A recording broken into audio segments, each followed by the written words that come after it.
Being, use of being, हमेशा students को confusion रहती है बीइंग कहाँ पर इस्तेमाल होता है।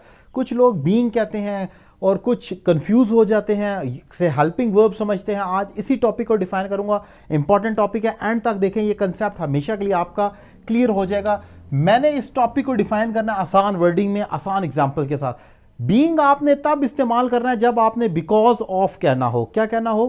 Because of. Because of is basically that is equal to being. जब आपने बिकॉज ऑफ कहना है या बीइंग कहना है, दोनों में चॉइस है, लेकिन बीइंग से फिक्रा टू द पॉइंट, प्रिसाइज और शॉर्ट हो जाएगा।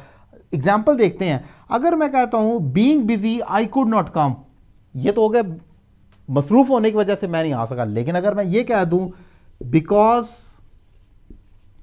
आई वॉज बिजी, और आगे तो वही I couldn't come, because I was busy I couldn't come, या I couldn't come because I was busy, तो ठीक है, गलत तो नहीं है। अब ये जो फिक्रा है बिकॉज आई वॉज बिजी, इस पूरे फिक्रे को अगर मैं काट कर सिर्फ बीइंग बिजी कह दूं तो किसी को तकलीफ नहीं होनी चाहिए। ये इसने फिक्रे को खूबसूरत कर दिया, प्रिसाइज कर दिया, शॉर्ट कर दिया। यही यूज है मेन कंफ्यूज करने वाले बीइंग का। इसके अलावा भी बीइंग का यूज होता है, लेकिन जो आपको प्रॉब्लम होती है वो ये वाला, जब बीइंग आ रहा होता है आप कहते हैं ये क्यों बीइंग आ गया, बीइंग बिजी आई कुडंट कम। ये तब आपने लगाना है जब आपने कहना हो कि जब बिकॉज ऑफ को रिप्लेस करना है, की वजह से उसको रिप्लेस करके आप बीइंग कर सकते हैं। एक और एग्जांपल देखें। अब being a teacher I have to prepare all the topics.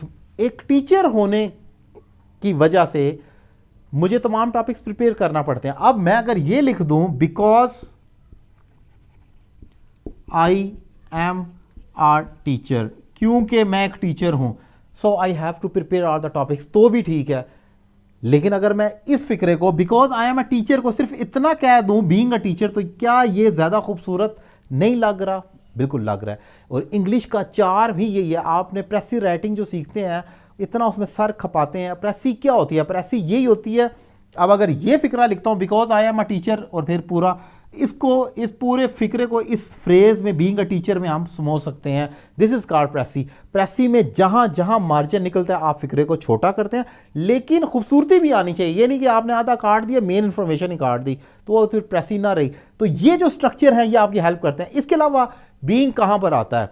Being helping verb के तौर पर इस्तेमाल होता है। Is being, am being, are being, a letter is being written, a letter was being written. तो ये तो प्रेजेंट और पास्ट के हेल्पिंग वर्ब्स होते हैं, उसको छोड़ देते हैं। वो डिफरेंट जगह पर आता है, उसका कोई इतनी कंफ्यूजन नहीं होती।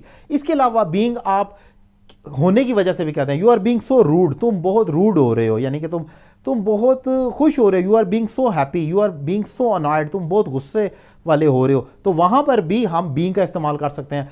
बीइंग का मतलब जैसा कि मैंने बताया होना है, तो थैंक्स फॉर बीइंग हियर, यहाँ होने के लिए आपका शुक्रिया। कोई शख्स इतने दूर से सफ़र कर कर आता है मेरे फंक्शन में, तो मैं कहता हूँ थैंक्स फॉर बीइंग हियर। इसका मतलब है आपका यहाँ आने के लिए शुक्रिया या यहाँ होने के लिए शुक्रिया, वो भी बीइंग हो सकता है। एक बीइंग का मतलब आप नाते के सेंस में भी करते हैं, जैसे बीइंग अ फादर, एक फादर होने के नाते, वो तो ऑलमोस्ट यही चीज़ है।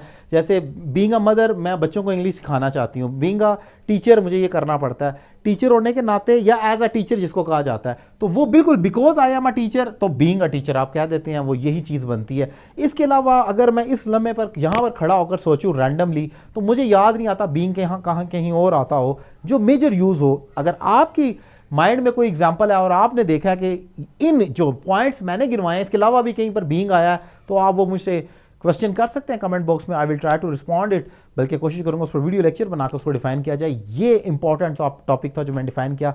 लेक्चर कैसा लगा अपनी राय का इजहार करें, और ऑनलाइन क्लासेस के लिए नंबर आपके सामने स्क्रीन पर मौजूद है। गर्मियों की छुट्टियां हरगिज़ ज़ाया मत करें।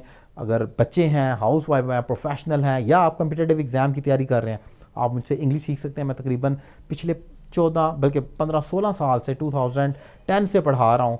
लंबा अरसा हो गया ऑनलाइन पढ़ाते हुए। आप इस चीज़ से फ़ायदा उठा सकते हैं, घर बैठकर इंग्लिश सीख सकते हैं एक रीज़नेबल फ़ी पे कर। Thank you very much.